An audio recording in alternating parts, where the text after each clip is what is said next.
Good morning and welcome to Mosaic. I'm Ron Swisher. It's always a joy and privilege to host Mosaic on behalf of Hugh Burrows, our producer and co-host.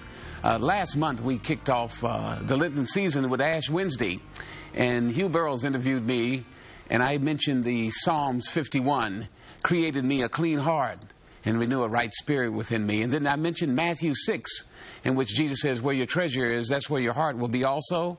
So the emphasis was on that during this time, we put a lot of emphasis on our heart, our inner life, our spirit, these 40 days of Lent, which we want to be consecrated and dedicated to our Lord, and the period in which He went through these 40 days.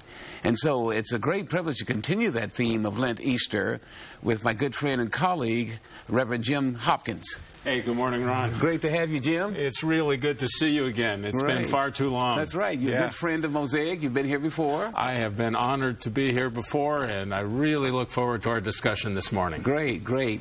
I know a lot of people know you in the Bay Area because you've been a pastor at Lakeshore for quite some time. But there's always some guests who are seeing you for the first time, particularly in my Fairfield community. So tell us a little bit about your background, Jim. Well, I've been honored to be the pastor at Lakeshore Avenue Baptist Church for 26 years now. I came in April of 1989, a little past Easter that year.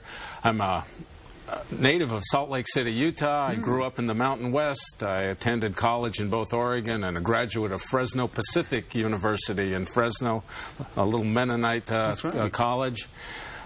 Graduate of American Baptist Seminary of the West. I spent 6 years as the associate pastor at the great First Baptist Church of Los Angeles, near downtown Los Angeles. When I was there, we counted members from 28 different countries, and our theme in ministry was international, interracial, and ecumenical.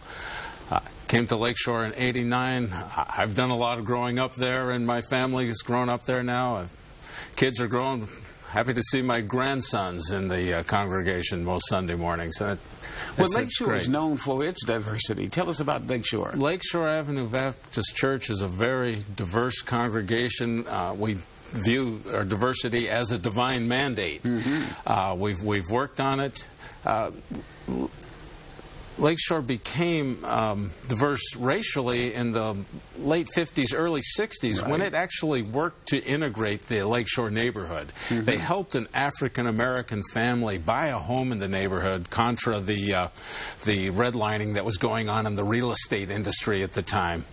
And that opened the door for African-American families to begin moving into the neighborhood, and they found a very welcome place at the church. So we have probably a majority of African-American members, a good group of folks of Asian heritage, and we're been for a long time welcoming of the LGBT community.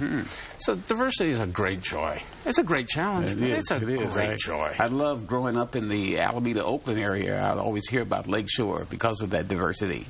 And I've been in ministry like 42 years now, so I know of your history there. It's phenomenal. You know, we celebrate Christmas, we celebrate Easter, but after that, I think our biggest celebration is African American History Month, which we're just concluding. And we worked real hard on it, but always a little tinge of regret as it ends, because that's a great month, and I always learn so much. It's a great history you guys give. Now, as we go into Lent, tell us a little bit about Lent. I had a member say the other day that I don't particularly like this time of year because it's sad.